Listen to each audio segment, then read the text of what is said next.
எப்போதுமே நல்ல எண்ணம். இமாம் கஸ்ஸாலி ஒரு செய்தி எழுதுவார், நானே வியந்து போனேன். ஒருவர் பஞ்ச காலத்தில் கடந்து போனால் மிக பிரம்மாண்டமான மணல் குவியலை, அது ஒரு மலை போல் குவிந்திருக்கும்.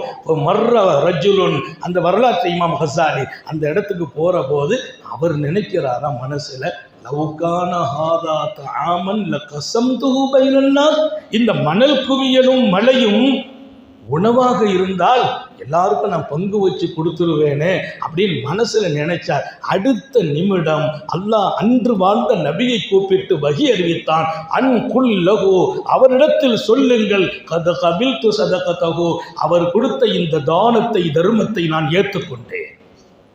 ஒரு பைசா செலவுக்கு கொடுக்கல, ஒரு மிஸ்கீனுக்கு அவர் கொடுக்கல. அவர் உள்ளத்தில் வந்த அந்த எண்ணம், பஞ்சத்திலும் பசியிலும் மக்கள் வாடி வதங்கி போயிருக்கும் இந்த காலம், இந்த மலைகள் எல்லாம் உணவாக இருந்தால் லகஸம்துஹு பைனன்னாஸ், எல்லாருக்கும் பிரித்து கொடுத்துருவேன்னு நினைச்சார். அந்த எண்ணம் அந்த மலையே மண்ணையே உணவாக்கி அவர் கொடுத்ததா எழுதிட்டேன். அடுத்து சொன்னானா, அவருக்கு நான் நன்றி சொன்னதாக சொல்லுங்கள். யார் யாருக்கு நன்றி?